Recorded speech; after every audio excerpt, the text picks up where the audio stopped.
I'll call the meeting to order for the City Council regular meeting for Monday, November 6, 2006 to order. We'll begin with prayer. Pastor Paul Knutson from the Lutheran Church of Our Redeemer will lead us in prayer.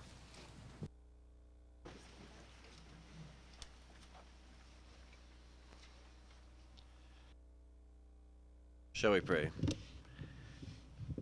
Lord God, you know we live in a very conflicted world, even a conflicted nation. And we're in the midst of an electoral process that we pray that somehow in the midst of all the differences that people can come together. We pray for the leaders of this city, for sanctified common sense, that they can come together for the common good of this community and all of the decisions that they make tonight.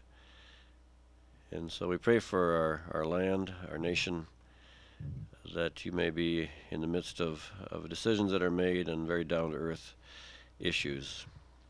So we just pray for wisdom and understanding and your blessing on the actions of this body as well. We pray this in your name. Amen.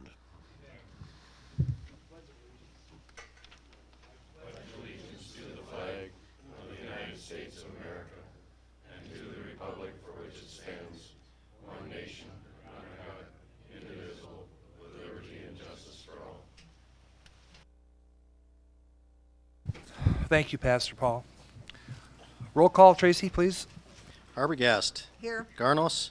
Here. Gisselbeck. Here. Heller. Here. Johnson. Here. Meisenheimer. Here. Solberg. Walder. Here. Wilson. Here. And York. Here. Thank you. Item number 1 is a motion to approve the minutes of the City Council meeting held on October the 16th of 2006. Is there a motion? So moved. So moved by Alderman Heller. Is there a second? I'll second it. Seconded by Alderwoman Walder. Are there any additions or corrections? If not, then all those in favor say aye. Aye. Opposed? Motion carried. Agenda item number 2 is an application for transfer of a retail on-off sale liquor license from Prairie Winds Golf Club Incorporated to Prairie Winds Golf Club LLP. This is a transfer of ownership, and we'll begin with the public hearing. Is there anyone here to speak to the transfer? If not, then we'll close the public hearing and go to council action. May we have a motion then to approve the transfer? I'll move to approve the transfer. Motion by Alderwoman York. Is there a second? I'll second that. Seconded by Alderwoman Arbogast. Any discussion or questions? If not, all those in favor say aye. Aye. Opposed? Motion carried. Agenda item number 3, an application for transfer of a retail off-sale liquor license from Bourne's Enterprises Incorporated, Willow Creek Liquors, to Specialty Leasing Incorporated with the same address and legal description. This is again a transfer to new owners. We'll begin with the public hearing. Is there anyone here to speak to the issue? If not, then we'll close the public hearing and go to council action. May I have a motion then to approve the transfer of the liquor license? Motion. Motion by Alderman Wilson. Is there a second? Second. Seconded by Alderman Solberg. Any further discussion or questions? If not, all those in favor say aye. Aye. Opposed? Motion carried. Agenda item number 4, assessment roll for 2006 street and alley special assessment projects. Dave Peterson will begin with the public hearing.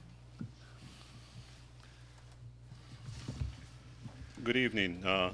This 2006 street and alley project was completed and all of the payments were made to the contractor. The special assessment roll has been drawn up by the engineering and presented, and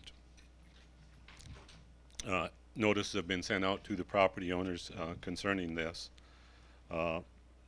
This public hearing is for anyone to speak on any issues they have with the special assessment roll as it was drawn up.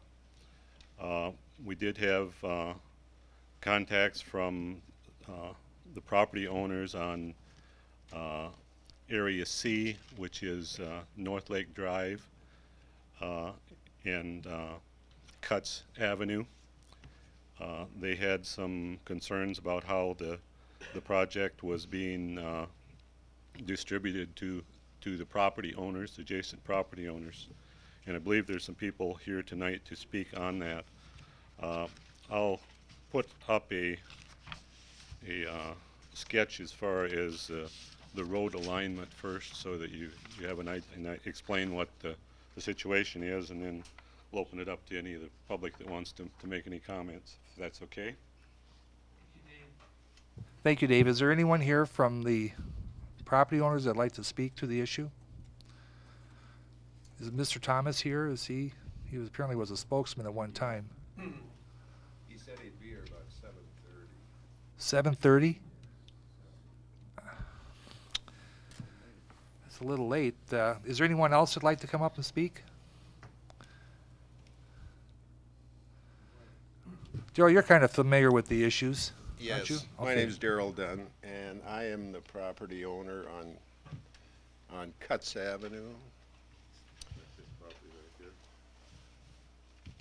No. Here on the other side of the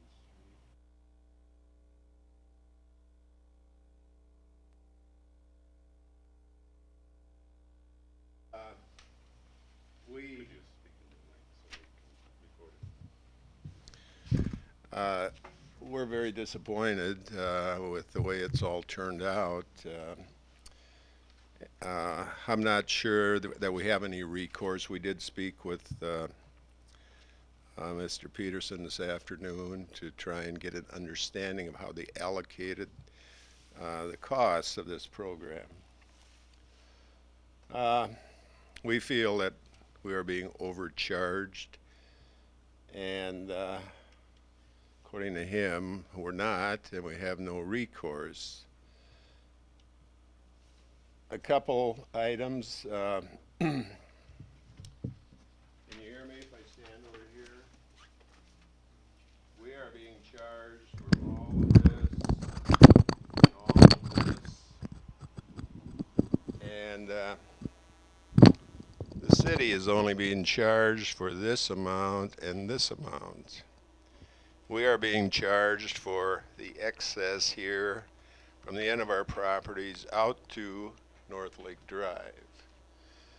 We are being charged for this public access that does not belong to any of us.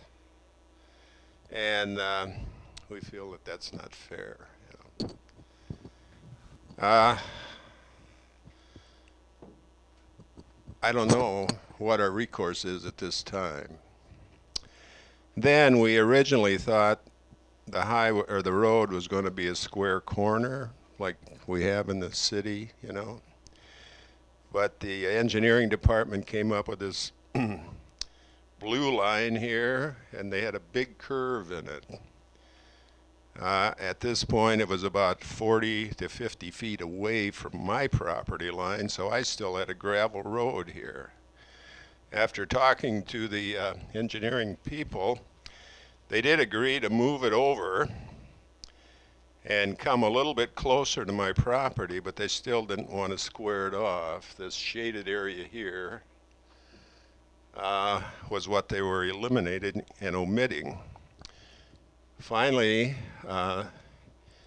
they said if I would agree to pay for that, that they would put it in. Well, I didn't want a round corner, so I agreed to pay for it. And that comes to an extra $600 and some dollars. And that's the way we thought it was going to be originally. So I'm paying an extra $600. I'm paying for 113 feet for a road that I don't need. It does me no good at all because I have access to my property from North Lake Drive. So needless to say, I'm not too happy about it. We have other property owners who are very disappointed with, and this is another issue completely, with the way they completed this curve, because people are not driving on the asphalt, they're cutting across and where the gravel is. So, like I say, I don't know. I'm willing to more or less bite the bullet, I guess, and say, you know, there's nothing I can do about it. Daryl, was the amount that you have now different from the amount that you signed off on back when the project was approved? Well, the original project was for $23 to $26 a foot, which would have been about $2,600 for me. Then they came back this summer and said the costs had increased up to $35 to $36 a foot. So that meant that I would be paying around $3,700. And now I'm ending up paying $4,980 for this piece of road. Which, if I'd have known that in the beginning, of course, I'd have never agreed to the project. But we assumed, and there's that word again, assume, we assumed it was going to be a square corner. And I'm not the only one. All the other 3 owners assumed the same thing. So we were very disappointed, like I say, when they came out with that original plan and started laying the framework for it. We are happy with the way it is now, but we're not happy, of course, with the cost. I don't know if anyone else. Oh, here's this is Hillary, our neighbor there. Okay. Just step up to the mic there and identify yourself and speak. I'm Hillary Kraus. I own the property 394 North Lake Drive, and that's right next to Mr. Dunn's on the other side of the alley. And the way they were going to make it at first, that would have left a strip. I don't know if I can.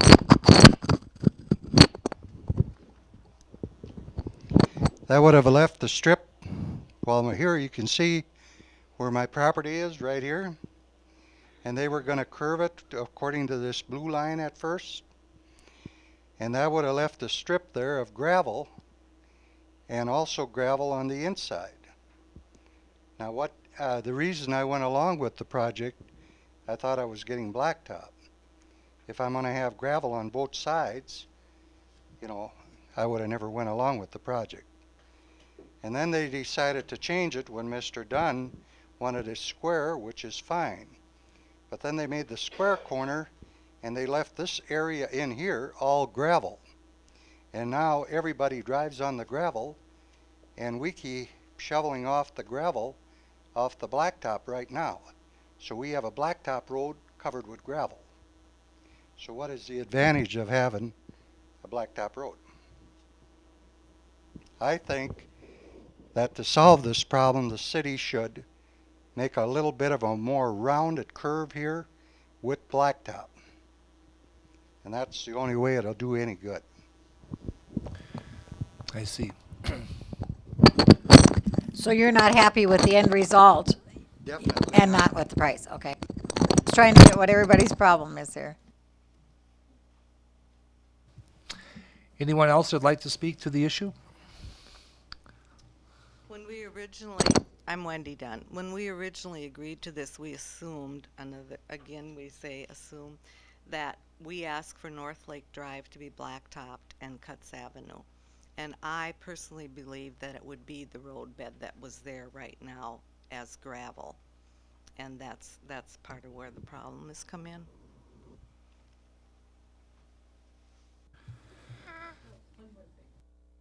When they started to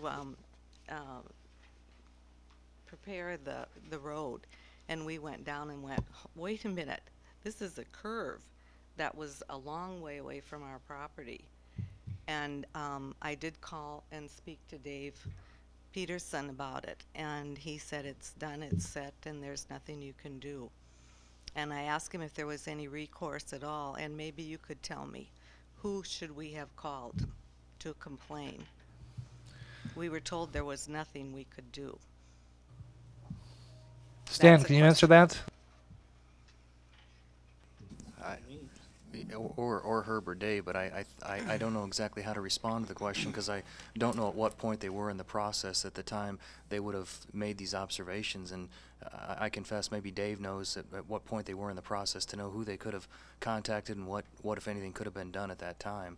I'm coming to the party late, Mayor. I confess that a lot of this stuff is unknown to me. Thank you, Stan. Dave, could you help us here?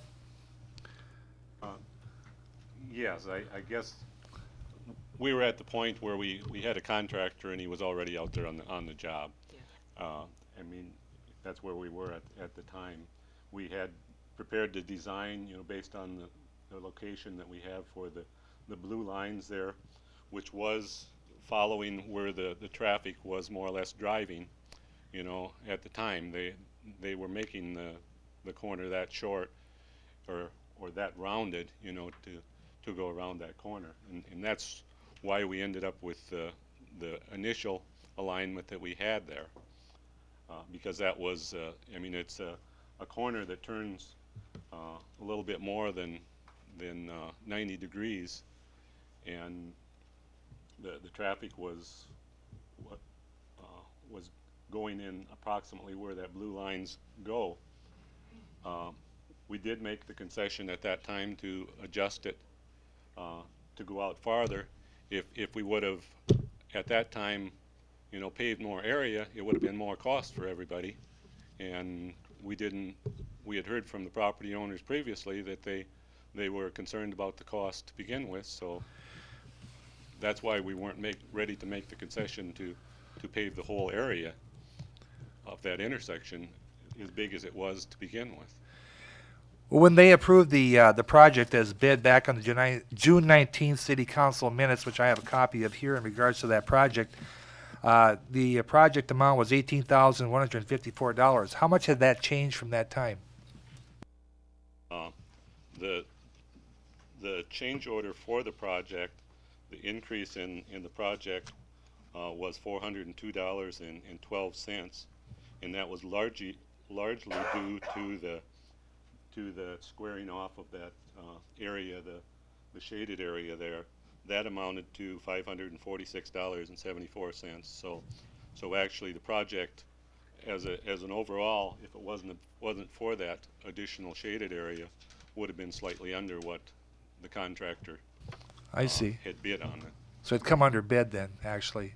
Just slightly, yes. Yes, okay. Can we come back in next year and landscape that area and get rid of that gravel where people are cutting across? And that's going to be city property, I guess right? we had offered that next spring that we would come in and just put a narrow gravel shoulder, a foot gravel shoulder like we have on the rest of it, and turn the rest of it back into grass. We had all had talked about that this afternoon. So you will do that next year, is that it, next spring? That's Okay. what we would do, yes. Well, the next issue seems to be as far as what the city is having to pay for and what the homeowners are. Is this any different than what's been done with other projects, Dave, or is this comparable, or can you help us here? This would be exactly how we do it on other projects. It's based on the front footage of the properties. The fact that the city has the inside corner and the property owners have the outside of it is the difference as far as why the city isn't paying as much as the property owners are, because they have more front footage. But this is the normal way we do it, proportioning it based upon the front footage of the property. I see. Would you like to speak again, sir? Mr. Kraus? Would you like to step up to the mic, Mr. Kraus, please? Thank you. That way the people at home can hear us. We were told at the time when the project started that it would be 50-50, and now it's not quite 50-50 as far as cost goes. Who And told you that? Well, I don't know. I thought it was at this meeting, or one of the meetings here. Typically, they would be 50-50 if you had a straight street without a curve like we've got in this case. In this case, you've got that curve on the corner that the city has the inside of the curve, the property owners have the outside of the curve. That's what's different. No, I'm sorry, that's not true. Well, Mr. Dunn has already offered to pay the $500 extra for that little bit of a corner. But you still have an intersection there. That's the issue. It's where North Lake Drive and Cuts Drive come together, and that's obviously the piece that's in question here. But typically in any other intersection in the city, we'd assess it in exactly the same way if we had this situation. Well, any other intersection, you also have curbs so people can't cut the corner. You know, where you got gravel now, that used to be grass. And then they just put gravel in it.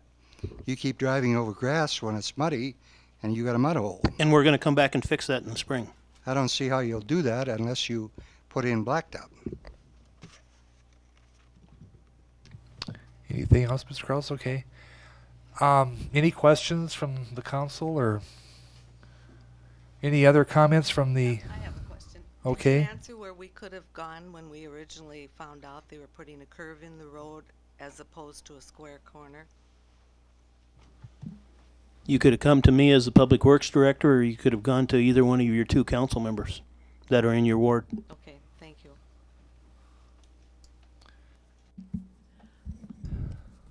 Is there anyone else that'd like to? Yes, ma'am.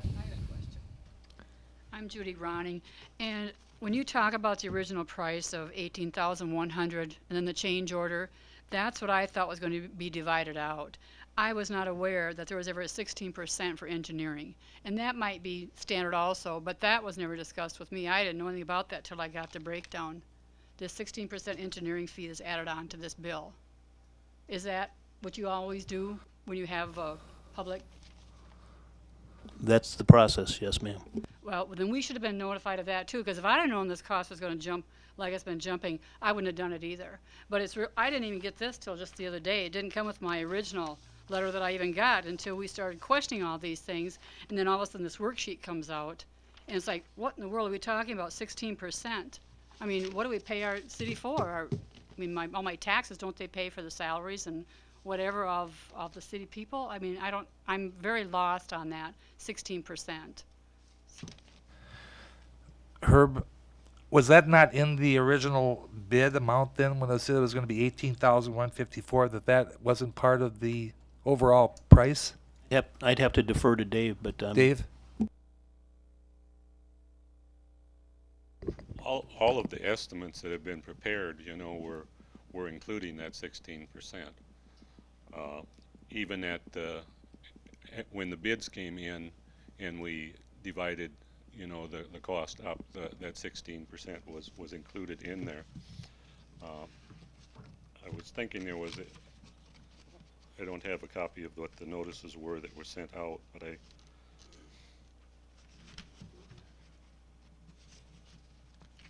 I had thought that was something we had included before. Dave, was that an engineering in-house project, or did we? that was in-house. I mean, the 16% covers the engineering and also the administration of the special assessment, you know, as far as all of the notices that have to be sent out concerning public hearings and all of the paperwork that has to go to the county and so forth. So that's all included in that 16%, and that's something that we have charged on all of the special assessment projects in the past. So if I understand correctly, then the 16% is already built into the 18,154. Is that correct? No. No, it's not. It's added on to that amount. Right. Okay. That was the bid amount from the contractor. I see. Any other questions? That 16% was added on, was involved, it was in there when these people got their original costs? No, Gordy, Yep. that came later. Yes, it was. It was? It was in our original estimate, which wasn't the correct amount because of the increase in construction costs. We also included it in the costs when we brought the project back for approval of the contract with McLaughlin. We included that in the per foot costs that we released to the property owners at that time. I don't know that it was broken out separately. We just gave them what the total cost was going to be. Okay, thanks, Dave. Any other questions? Did you say on the end up there where it goes meets on the street that the city's paying part of that, or is it, or are just the landowners paying it where it meets the street? The cost of the whole thing is included in the project. Okay, The city is paying a proportional share based upon this lot over here belongs to the city. yep, So the city is paying a portion of that, just the same proportion they are of the rest of the road. We're not picking up all of the costs of this. no, but half of that, Well, not quite. Slightly less than half. Okay, yeah, okay. Okay, any other questions? Mira, I'm just not real comfortable with passing this right now. We took a group of people that were extremely cooperative last spring. They came back a second time and even said, we know it's going to cost more than we had originally anticipated. We're willing to do it because we want to improve our property. We want to make it look better. And now we've taken those same people and made them upset over whatever all the problems here are. I'm not comfortable passing this without having some kind of negotiations with this group of people that are sitting before us tonight. Okay. I would like to throw my nickel's worth in there. Nancy is absolutely right. These people came to us in good faith, and whether this was a bot's job or if it's a misunderstanding, but we certainly should be able to get this resolved between the city and these landowners by next spring, so we can get a little more satisfaction. I can't guarantee you're going to get any money back, but let's at least get it to your satisfaction otherwise.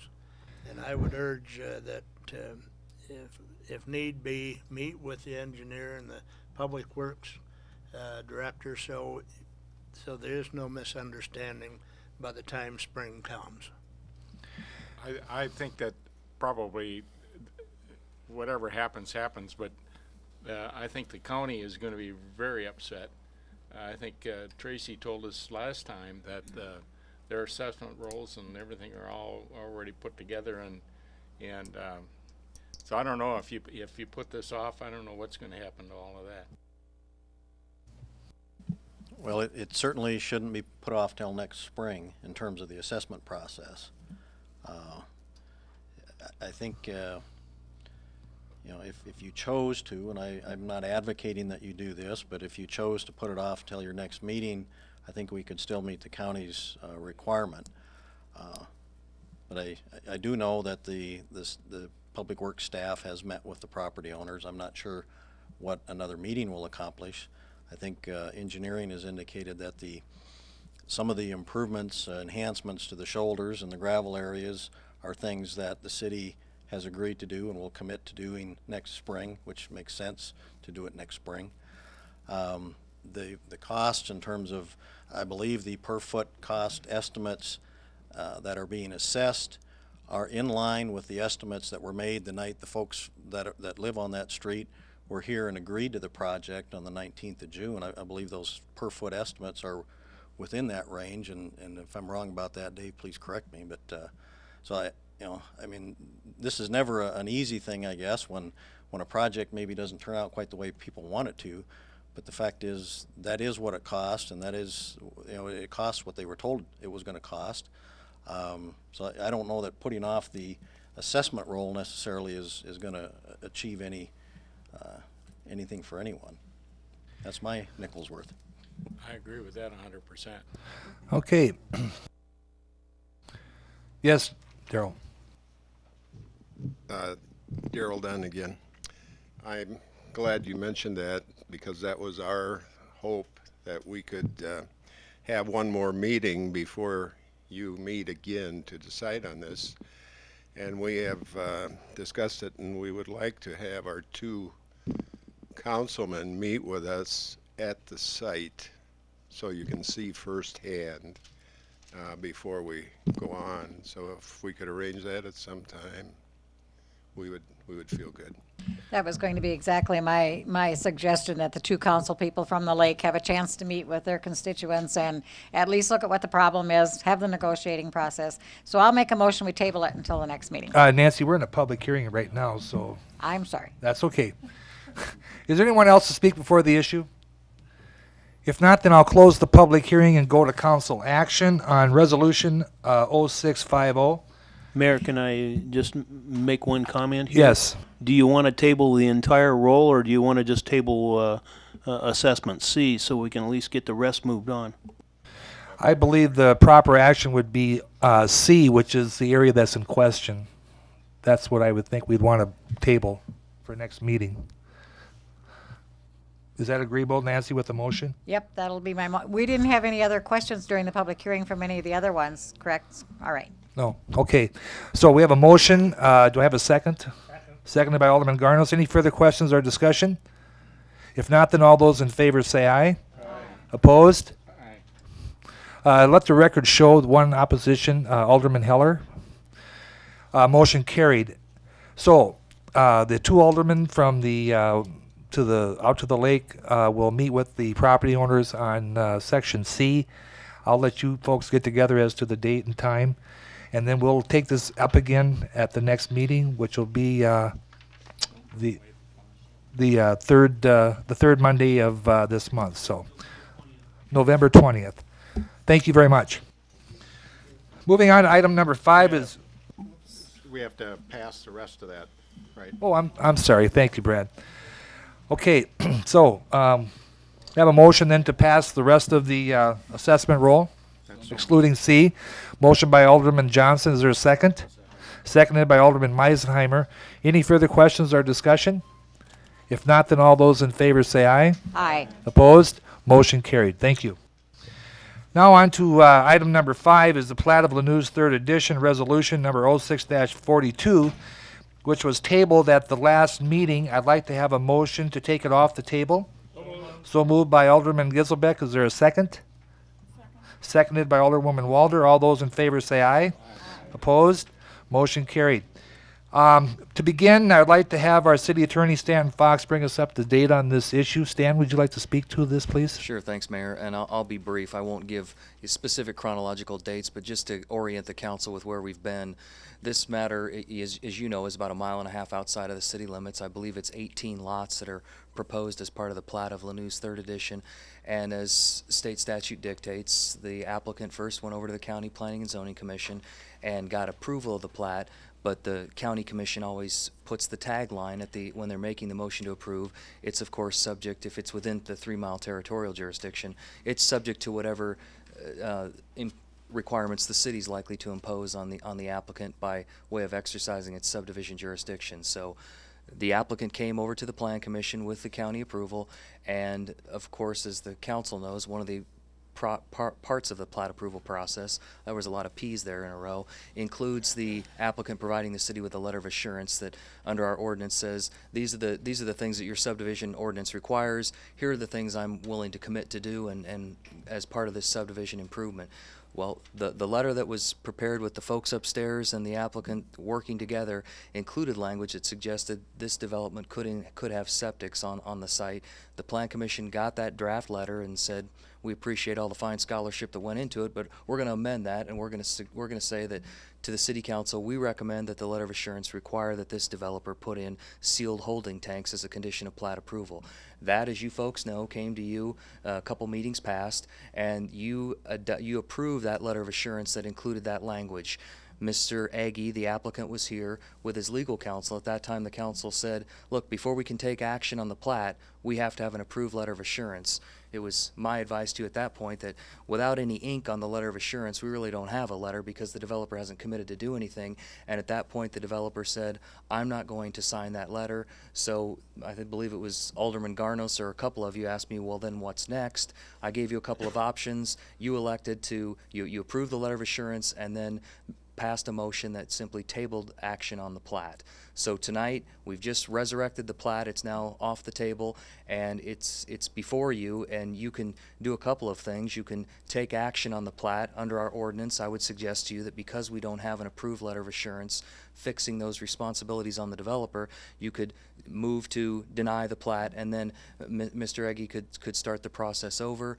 You could listen to the applicant or anybody who wants to speak on it. It's the mayor's prerogative. We're not in a public hearing. If he wants to let folks have audience with you and visit about about it, you could do that. But depending on where the discussion goes, I'm here obviously if you have questions. But for right now, it's back on the table. The plat's before you, and you can choose to do something with it. Thank you, Stan. Mr. Iggy contacted me, and I granted him the privilege to come and speak to us this evening for just a few minutes. Either he or his attorney, Mr. Hilsper, please. Thank you, Mr. Mayor. My name is Rich Helsper, and members of the council.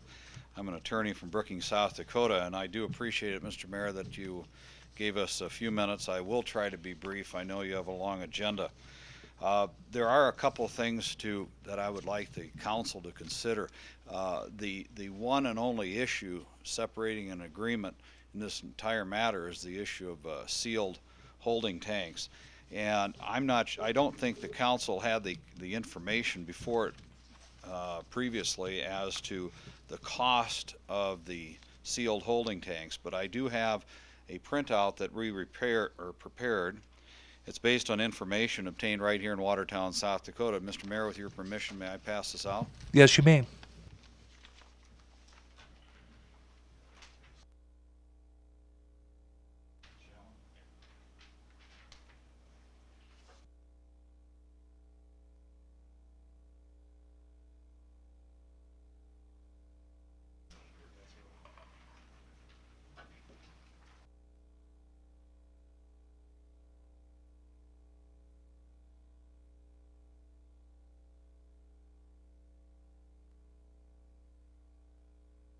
Mr. Mayor and members of the council, my first point here is this is information obtained by Mr.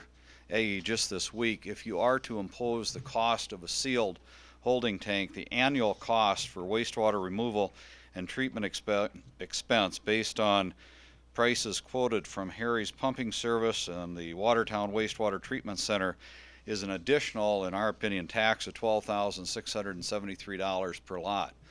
That in effect prohibits the development of any lot in this case. There is no one that's going to pay that annual cost.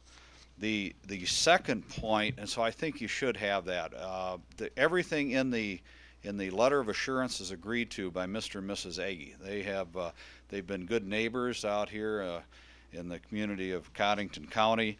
There's nothing to suggest that they won't continue to be good neighbors. But to impose a sealed holding tank on this lot is simply confiscatory and is not going to allow them to proceed. The second thing that I want you to consider, and I've raised this with Mr. Stanton Fox, is the issue of the ability to impose these type of requirements. I do realize back in Brookings we passed a joint jurisdictional ordinance about 20-some years ago. You folks, I understand, are in the process of doing that. If in fact, because of this joint platting area, as Stanton refers to it as, you have the right to impose any and all requirements, I don't see the necessity for going through a joint jurisdictional ordinance. There's a reason for doing that, and part of that would be to allow you to impose these obligations on anyone that wishes to come before you. And so I suggest the absence, as I have with Stanton, of jurisdiction to impose such a dramatic imposition on these lots. But let me get to my third and final point, and that is simply that Mr. Agee started this process in 2004, and then it was put on hold back in 2004, but it was resurrected in 2006. And more specifically, the information I have is that he started this process and applied to the county planners in May of 2006. The county Planning Commission gave approval unanimously in July of 2006. The County Commission unanimous approval July of 2006. It was then submitted to City Planning in 7/20 of 06.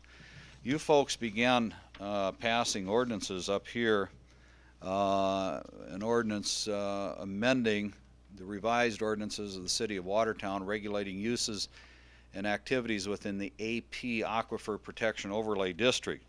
That was duly passed October 7th, 2006, became effective October 27th, 2006.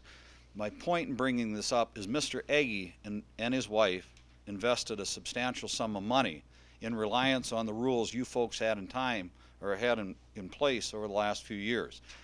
the rules of the game have been changed.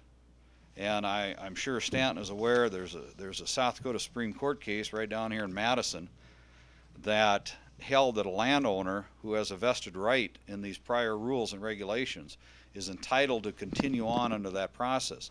And when it says vested right, meaning someone that's spent a lot of money on engineering fees, a lot of money on dirt preparation, legal fees, and in effect has paid a lot of money relying on the ordinances that you have. And again, that case is right down here from Judge Tucker's court, and it's, for those that are interested, it's 598 Northwest 2nd 861, and it's just a couple of years old, very recent South Dakota Supreme Court case. And so I'm asking you to consider this. The rules that you had when Mr. and Mrs. Aggie started this process said that you could have a septic tank. Your rules on 2 acres, if you had 2 acres or more, all of these lots are 2 acres or more. That was the rule. That was the rules of the game that you folks had established when he started this application and process in May of 2006.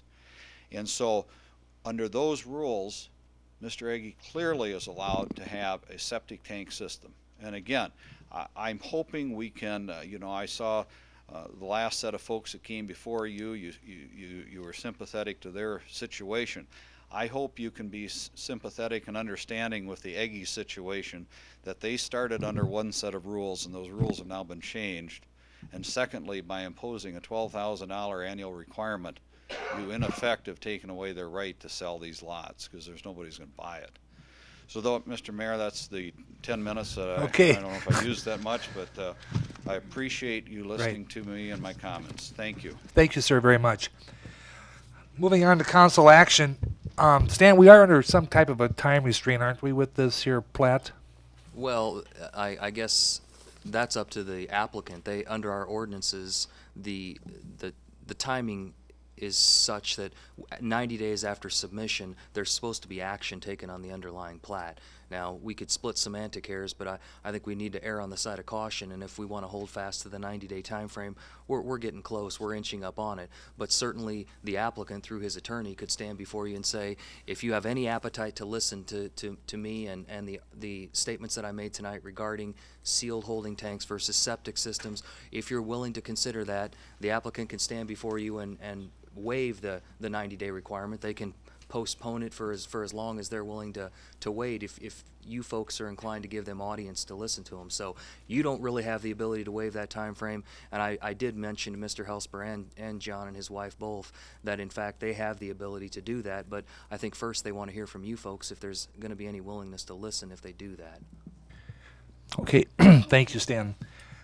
I guess we'll need to have the council, yes. Well, I just, in case there's any questions by the council or yourself, Mr. Mayor, I'm available to answer that. And I appreciate what Stanton has said. If, in fact, Mr. Fox and others wish to further look at that issue or the issues that I've just raised, certainly we're willing to do so. We're willing to extend the time in the spirit of cooperation. Okay. Mr. Mayor, a comment and then a question. First of all, it's certainly not that we aren't sympathetic towards the Aggies. The Aggies are good community people. We also have another side, Department of Natural Resources breathing down our neck saying, you do it, you'll be sorry. A lot of citizens saying, what are you guys thinking, putting all those septic tanks over the aquifer? So it's not that we aren't in the same turmoil that the Aggies are. I mean, we've gone back and forth with this. This has been a very tough thing. My question would be to Mr. Stanton, what about us changing the ordinance after the application process was already started? Where's our legalities in that? Well, again, to Mr. Helsper's point regarding the vested right, I think that would ultimately be a question of probably a little bit of law and fact with regard to when that right actually vested. Back in 2004 when Mr. Egge was here, I think to his credit, he probably didn't need to be because they were at the early stages of the design portion. You know, he went to the county, then he came to the city. Typically, they're only supposed to come before legally, they're only required to come before the city after the county sprinkles holy water on a plat, then they're supposed to come over to the city and say, if it's within 3 miles, you can impose your subdivision regulations if you choose to. We're here now, we've gotten county approval. To Mr. Eggy's credit, and perhaps to his detriment, before he ever went to the county and got approval of the plat, he came here while they were going through the preliminary stages. It's not a legal requirement, it's not a requirement of our ordinance. The fact is, he got here, 2 years early. The question is, legally, when did his right vest? And I know what his attorney would say on his behalf, but I hope we don't ever get to that day, but arguably, he did expend time and money to get here. I think he just came to the dance a little early in that he was coming to the city when he legally wasn't required to. And I don't know what that's a function of, but he was. If I could just respond in two parts to that. First of all, Mr. Eggy was here in 2004, but most importantly, he restarted this process again in May of 2006 when he started the process with the county. All of these actions, including their approvals and the submission to the city planners, occurred before you approved this new ordinance. The new ordinance is the end of October. He was in front of the city planners on July 20th. So both instances were well before you passed the new ordinance. In regard to the South Dakota Department of Water and Natural Resources, I have a letter from Scott Hipple, who has pointed out that that septic tanks are allowed by the South Dakota Department of Water and Natural Resources in instances like this, and I'd be glad to share it with you. And certainly I understand that the county or city or other jurisdiction can impose greater requirements, but there's nothing, at least from Mr. Hipple, that would indicate, well, administrative rules of South Dakota allow for septic tanks in this situation. Herb, you look like you want to have a rebuttal on that. Well, I just wanted to add that the DENR also does in the same letter, and Mr. Helsper indicated that they defer to local jurisdiction if we want to impose more stringent standards than they require. Okay. I guess from the council standpoint, I will look for some direction as far as the motion to deny the plat because of the letter of assurance was not signed in the proper time frame, or grant additional time to work out a compromise. Is there a motion? Is there a motion to deny the plat application? Is there a motion? Is there a motion to extend the deadline for the plat approval? So moved by Alderman Meisenheimer. Is there a second? Seconded by Alderwoman Arbogast. Any further questions or discussion? Yes, Well, I just want to put a little context into the whole thing because I've had a number of conversations with John and over the years in regards to this particular issue, and I think planning staff and everybody knows where I stand on it, which has been, number one, we don't like the idea of a lot of septics out in that area. But do we draw the line in the sand in front of them or behind them is the question that I've always struggled with, because in John's defense, he did bring the concept up, and if you want to get into technicalities, no, the plat was never approved, but he did have it in front of us that we were aware of it. Our 18 septics going to ruin the lake? Probably not. And as I've said before, our 300 or 400 going to? Probably. I mean, and we don't want unrestricted. We don't want, number one, we don't want spot development. Number two, we don't want unrestricted septics in the area. But the question I think we all, if we're going to delay this, that we all need to struggle with, and we need to put it in context with our planning commission, because our planning commission chose to draw the line in the sand before this development goes. And if we change that decision, I think we ought to have some conversation with them in response to it. It's a difficult issue.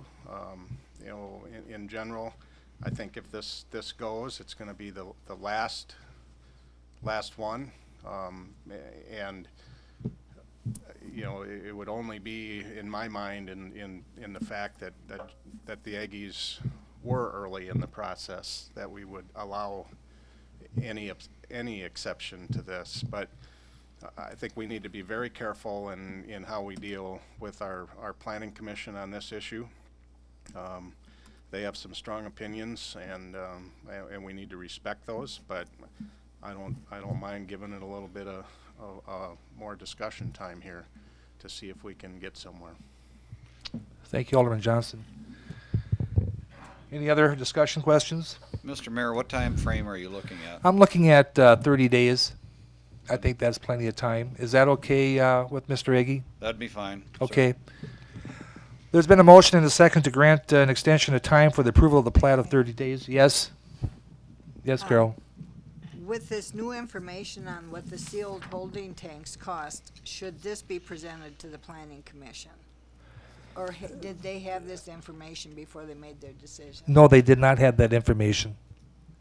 And I think this is what the planning commission needs to see. That's correct, right. And in this 30-day period, we can present that to them. Okay.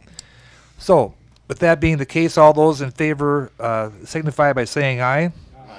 Opposed? Motion carried. We'll grant an extension of 30 days. Thank you. Thank you. John, I'll let you get together with Herb and probably I and Brad and some members of the planning commission to go over this issue then. Okay? Thank you. Item number 6 is the Eastwoods 9th edition. We begin with the annexation, which is resolution number 06-51. Sarah? Yes, the Eastwoods 9th edition. The petition was received from Joy Nelson and Peggy Haugen. The property in question is about 3.3 acres, and it's located within the Eastwoods revised master plan that's been approved. It's, as you can see on this map, it's within the Eastwoods subdivision, south of 14th Avenue North and east of 19th Street East. It's this red area right here. We also have the first reading of the zoning ordinance at this meeting, and then the plat will follow shortly. We'll begin with the annexation, which is the resolution 06-51. Is there a motion for the approval of the resolution? So moved by Alderman Johnson, seconded by Alderman Garnos. Any further questions or discussion? If not, all those in favor say aye. Aye. Opposed? Motion carried. Item number B is the zoning, the first reading of the ordinance number 06-25. Sarah, would you want to do that? Sure. An ordinance amending zoning district boundaries by establishing zoning designation of R1 single-family residential district and R2 single-family attached residential district for certain real property annexed into the city in the northwest quarter of section 28, 11752. And that was the first reading, and so there's no action required. We'll be taking it up again at the next meeting. Is that correct, Sarah? That's correct. Okay, thank you. Moving on to item number 7 is the first reading of ordinance number 06-24, the rezoning property located southeast of the intersection of 1st Avenue and 3rd Street Northwest, the Terco Incorporated, from I-1 Light Industrial to C1 Community Commercial. And Sarah, again? Yes, this property is a little bit less than 1 acre. The petition was received from Peter and James Vanella. They're the owners of Terco Incorporated, and you can see on this map that their piece of land is south of 1st Avenue North and east of 3rd Street West. It's right on the southeast corner. Okay. And that is, again, the first reading, and we'll be taking that up again at the next council meeting, correct? That's correct. Thank you, Sarah. Item number 8 is the first reading of ordinance number 6-23, is amending chapter 5.04, regulating the storage, the sale, and the use of petroleum products. Stanton? Thank you, Mayor. I won't go into too much detail, but for the benefit of the viewing public and those in the audience, this ordinance amendment is just simply going to clear up some obviously outdated language. And for the benefit of those who can hear me, I'll give you a sample of just how it is that we're amending the existing ordinance. Currently in Watertown, the language of the ordinance says a quantity of 10 gallons of benzene, and it goes on to talk about gasoline and other types of flammable liquids, can be stored in metallic cans not to exceed 5 gallons in holding capacity, which are kept closed and free from leaks, with none of the contents of such cans to be drawn out except in daylight or by electric light. Well, I think if we drove through the width and breadth of Watertown and looked in many, many garages, we'd find a lot of plastic cans. I'm not even certain you can buy metallic cans anymore. And apparently they didn't want you dispensing it by candlelight. So at any rate, this language is clearly outdated. It's just to reflect how folks are storing and keeping stuff like this in their houses today, and to not make criminals out of all of us. Thank you, Stan. Very well explained. That'll be dealt with at the next meeting. Doug, we did approve your transfer, so if you wish to go, it's up to you. You're welcome to stay too. I saw you sitting there. Thank you. Moving on to amendment, or agenda item number 9 is the amendment of the 2006 salary resolution establishing the annual salary for the engineer 1 position. That's resolution number 6-53. Tracy? Thank you. And this resolution amendment is necessary because at the time the original resolution or salary resolution for 2006 was adopted by the council, we did not have an engineering 1 or engineer 1 position. As some of you may recall that Shane Andreessen, our assistant city engineer, left rather early in 2006, and following some attempts to fill that position with a professional engineer, we were unable to do that and have been unable to since that time. We put our heads together with the engineering department and the creation of 2 positions, the assistant engineer as well as an engineer 1 that does not require a professional engineering license, was kind of lid on in terms of at least a partial solution to the staffing difficulties that the engineering office has had. And so this engineer 1 position has been created, has been approved by the city council in the past, and Dave has now filled that position with Roger Swen from within his office, who was previously a senior engineer technician. So Roger has been promoted to engineer 1, and this salary resolution would be necessary to pay him at the end of the month. Thank you, Tracy. May I have a motion then for the approval of resolution 6-53? So moved by Alderwoman Walder. Is there a second? Seconded by Alderman Meisenheimer. Any questions or discussion? If not, all those in favor say aye. Opposed? Motion carried. Next is item number 10, is the appointment of Shelley Ebbers to fill the position of the Assistant Finance Officer. Tracy? Thank you. I'm extremely pleased to introduce Shelley. Many of you, of course, know Shelley. She's been in my office for 2.5 years or so now, and we did interview 8 candidates for the position. We had quite a number of applications, many very good applicants, and Shelley rose to the top after that process. So Shelley, why don't you stand up and make sure everybody knows who you are. Thank you for coming tonight. And I would ask for your approval of her appointment as the Assistant Finance Officer. I have a motion then by Alderman Giselbeck for the approval of Shelley as the Assistant Finance Officer. Is there a second? I'll second it. Seconded by Alderwoman York. As all those in favor say aye. Opposed? Motion carried. Congratulations, Shelley. Next, we move on to 11, consideration of the renewal of the Wellmark policy for the employee group health insurance coverage for 2007. Tracy? Thank you. I'm here to request your approval of the renewal of the Wellmark plan for our 2007 calendar year. In your packet, I did provide for you a schedule showing the current rates on our plan and the renewal rates for 2007. It does work out to an 8.27% increase over our current rates. Last year we saw an increase of about 9.7%, so as we're experiencing the same kind of increases, I think that employers all over the country are seeing. I will say that we haven't had a particularly good year in either of the last 2 years in terms of our claims experience. I'm told from our agent, Pat Shriver, that typically in a group our size, they would anticipate seeing 15 claims during the year that exceed $10,000. And over the past year, we've had 28 claims that have gone over $10,000. So that doesn't bode well, I guess, for our group overall. However, I think we're fairly optimistic for the future.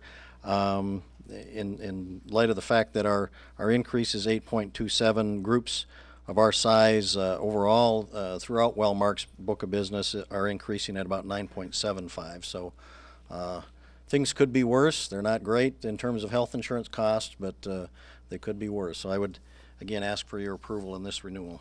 We have a motion then for the approval of the renewal of the Walmart policy for the employee group health insurance coverage. So moved by Alderman Wilson. Is there a second? Seconded by Alderman Solberg. Any further questions or discussion? If not, then all those in favor say aye. Opposed? Motion carried.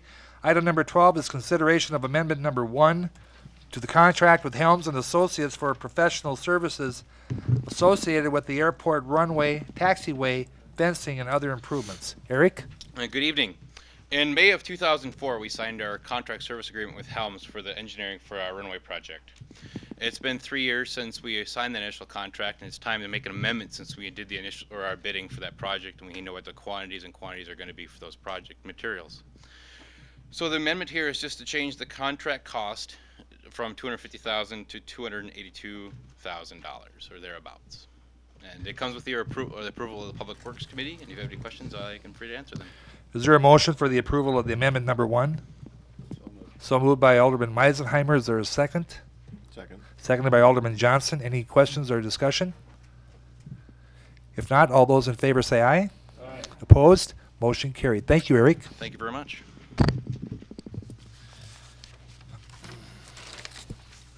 Item number 13 is consideration of the change order number 3, which is the final one, to the contract with AP and Sons for the 2006 sanitary sewer replacement project, and that's an additional $11,006.44. Dave? Yes, this change order reflects the quantities actually installed on that project.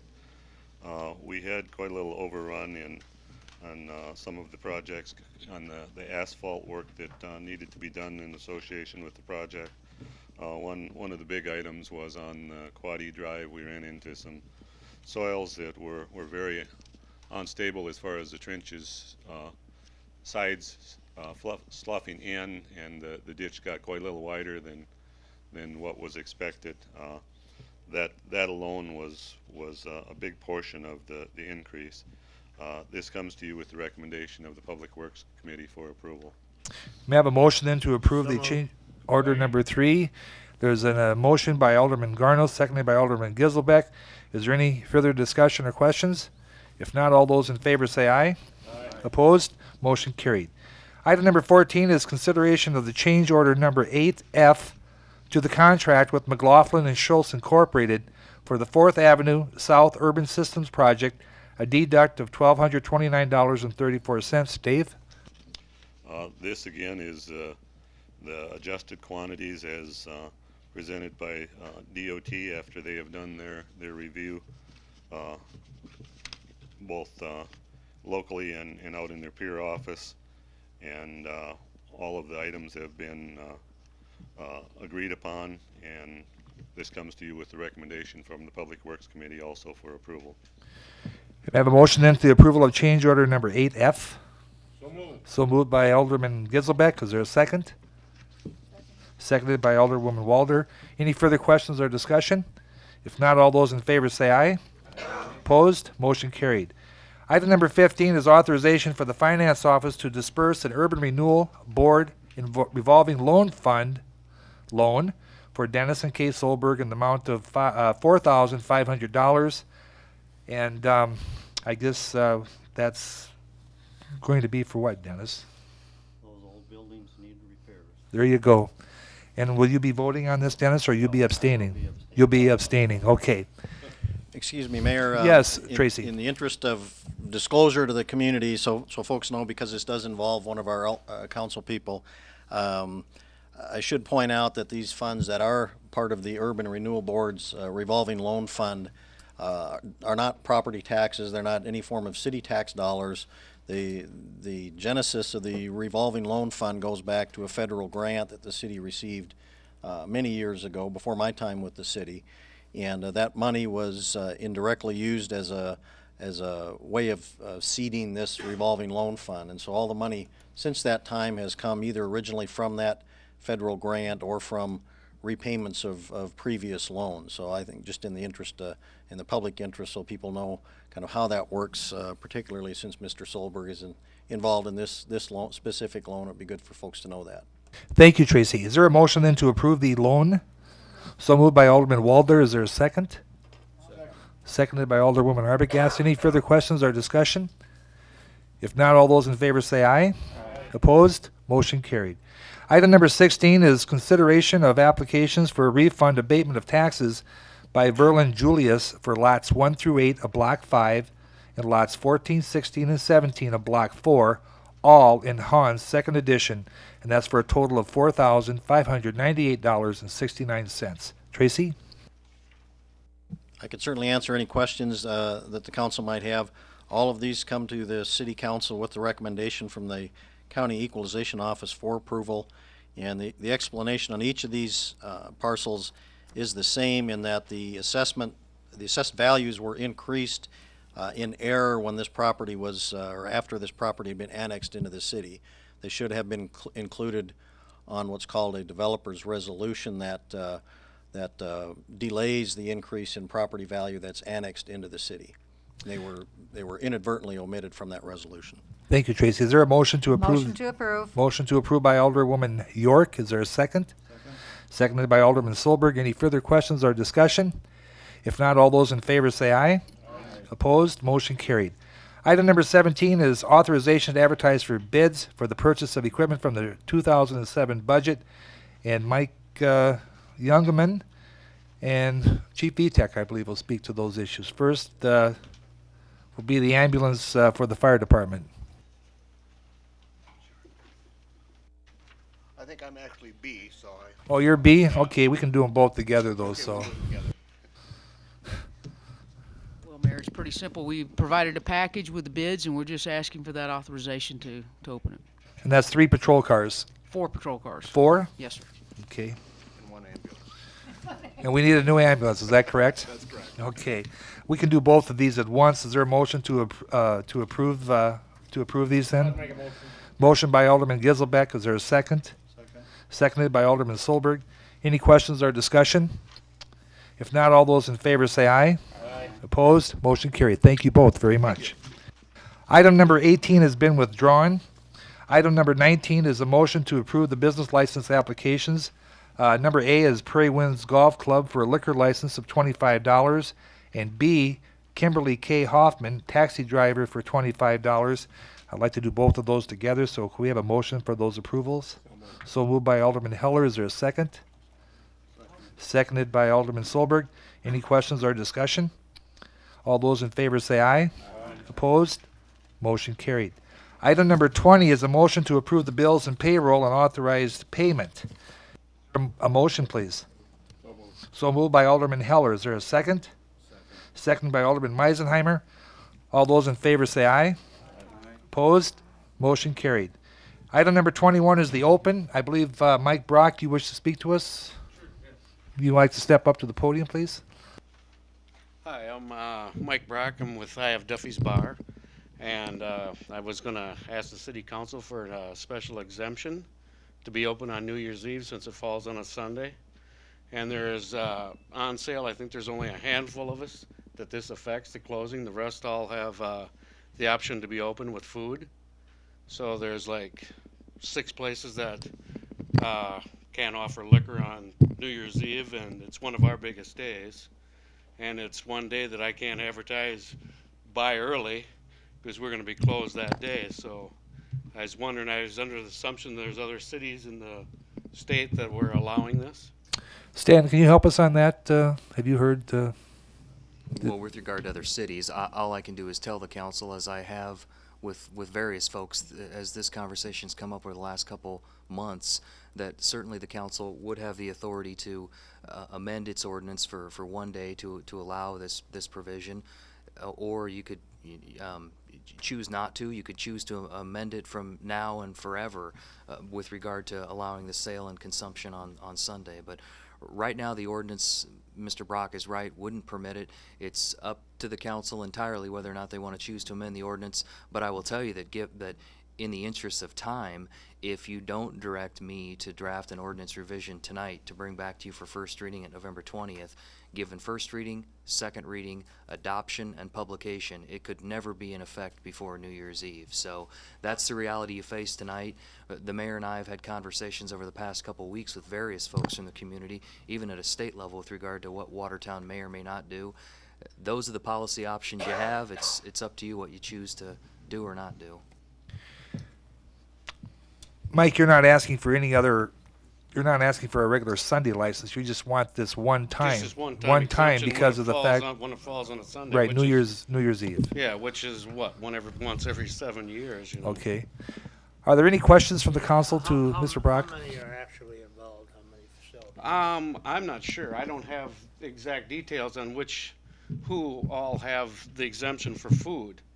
I think there's, as I can think of it, there's like 5 or 6 of us that don't have it.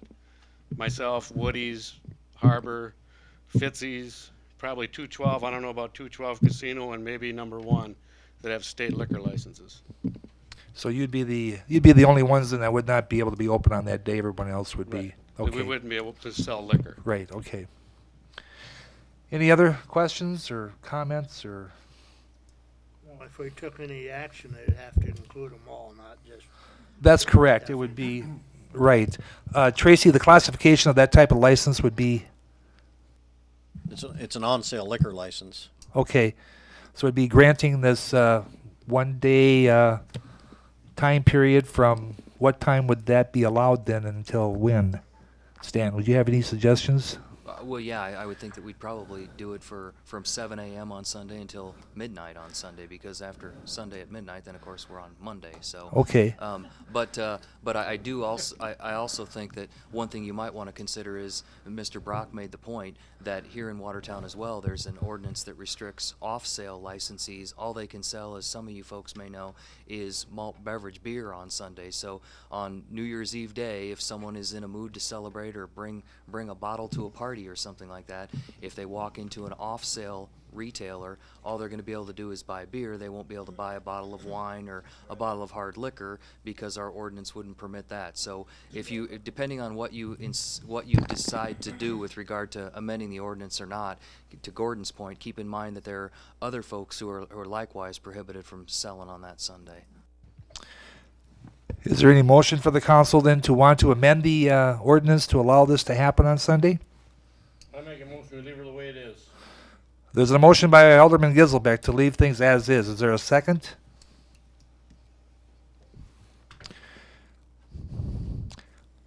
The motion will die for lack of a second. Is there a motion then to approve? I'd make the motion that we allow that to happen on that day. That day only? For all of the establishments, including the off-sale liquor. Is that be the correct designation, Stanton? I think I can defer to Tracy with regard to the various classifications that his office issues, but if I understand the spirit of Mr. Heller's motion, it's to direct me to bring before you for first reading consideration an ordinance that would allow on-sale licensees that don't have the restaurant privilege to be able to serve booze on New Year's Eve day, and only on New Year's Eve day, as well as off-sale licensees who currently can only sell malt beverage to be able to sell whatever they have on their shelves only on New Year's Day. Oh, you hit it right on the. That's the motion right there. Is there a second? You said all that, Joe? I did. I said all that. Okay. Is there a second to that, please?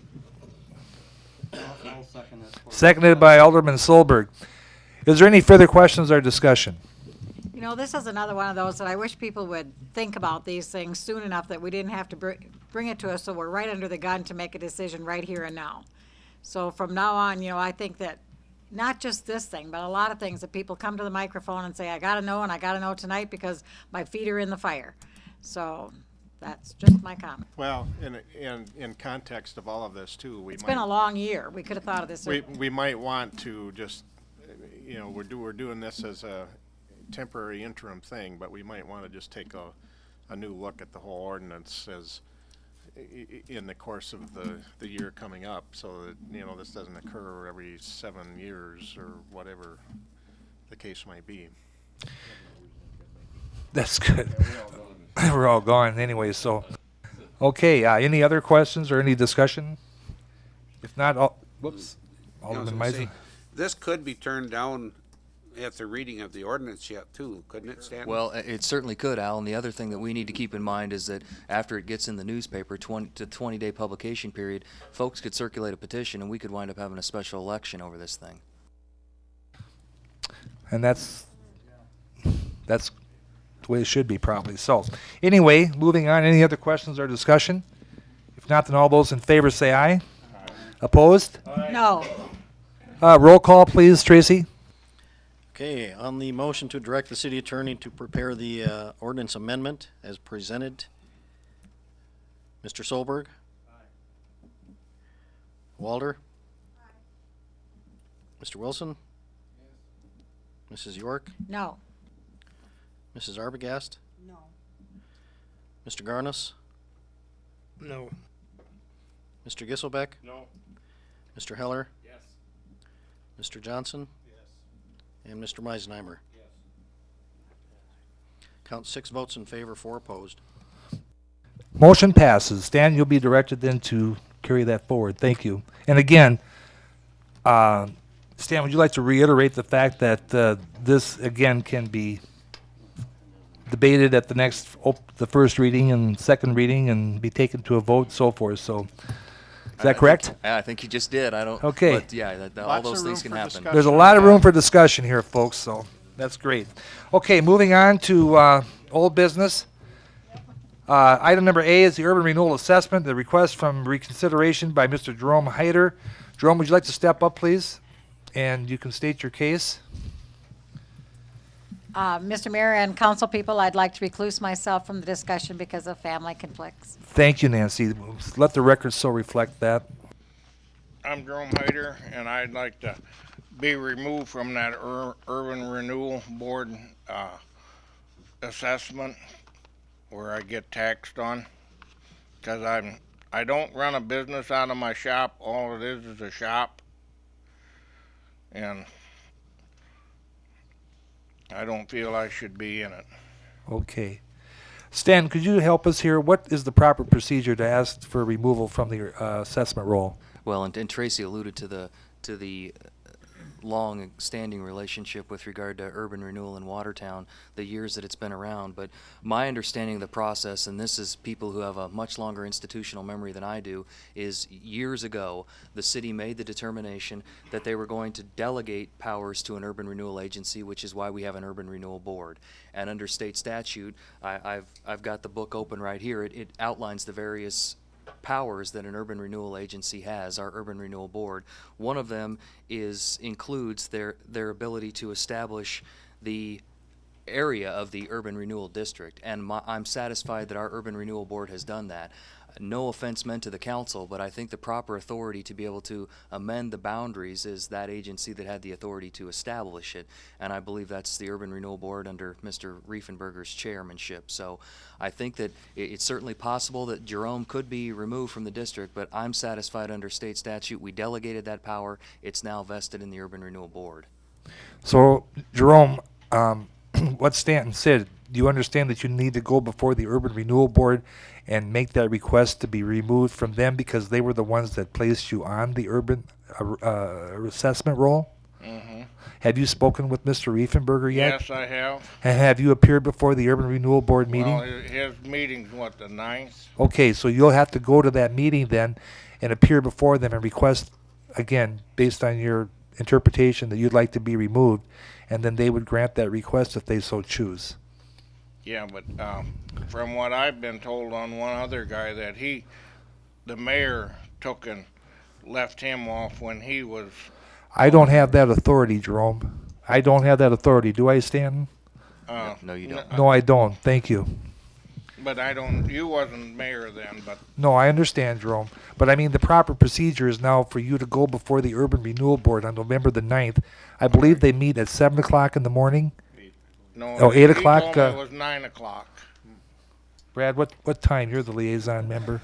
I'll have to check with Bill, but that's what he told me last week when I talked to him, that it would be at 9 o'clock. Generally, they've met at 8, but sometimes they move that meeting, and I haven't seen the last. Yeah, they had changed it from one other time or something, they've moved it to a different time, and if that's the reason why. Okay, but I mean, so now you understand that you have to go before them and appear before them and request removal, and you know the day, and you know the time, and you know the place. Yeah, That's correct. I'll call Bill Okay. Rieger again and find out. Very good. Thank you, Jerome. Item number B under old business is the special assessment role for weed cutting. Consideration of assessment of Mr. Roger Conrady. All the others had been approved at the last meeting. Dennis Solberg, you would like to report on that. Yes, I gave each council person a map, and on that map, the city gave notice of to Roger Conrady to mow 10 blocks in that area. And the 10 blocks are highlighted there, lots 2 through 6 and 12 through 16. Roger Conrady said that he had mowed lots 2 through 6, and his mower broke down when he was trying to mow 12 through 16. So what the city did was they came in and finished mowing lots 12 through 16, and then there is no dividing markers between those lots and north of him. So they continued to mow north of those 6 or 5 lots. And he wasn't notified that that was going to be mowed. So he was only given notification that if he didn't mow those 10 lots, he would. So he's agreed to pay full price on the lots 12 through 16 what the city mowed. And he's agreed to pay half of what the rest of the city that mowed. And the amount comes to $458.44. Is there a motion then for the approval of that assessment for the weed cutting? Are you comfortable with that, Mayor? I'm comfortable with it. Stan and I, Alderman Solberg, and Mike Rye all met with Mr. Conrady, and this is something that we were able to come to an agreement with the understanding that we don't want this to happen again. And so I'm okay with it. There was some misunderstanding, and we can move on with it. So with that being the case, if there's a motion to approve that. I'll make the motion. Oh, a motion by Alderwoman York. Is there a second? I'll second it. Seconded by Alderman Solberg. Any further questions or discussion? And one other comment, that Yes. he did order a new mower in the meantime while the city mowed it. He's got the mower in. We shouldn't have a problem in the future. Good. All those in favor say aye. Opposed? Motion carried. Is there any other old business to come before the old business? That's a good one. If not, we'll move on to item number 23, new business. Is there any new business to come before the council? If not, is there any liaison member reports? There will be no executive session this evening. If I could, Mayor, excuse me. Whoops, If excuse we, me. I've just in speaking with Chief Etek, if we could very briefly go into executive session for the purpose of discussing negotiations. Okay, thank you, Stan. Is there a motion then to go in executive session? So moved by Alderman Arbogast, seconded by Alderman Giselbeck. All those in favor say aye. Opposed? We will go into executive session.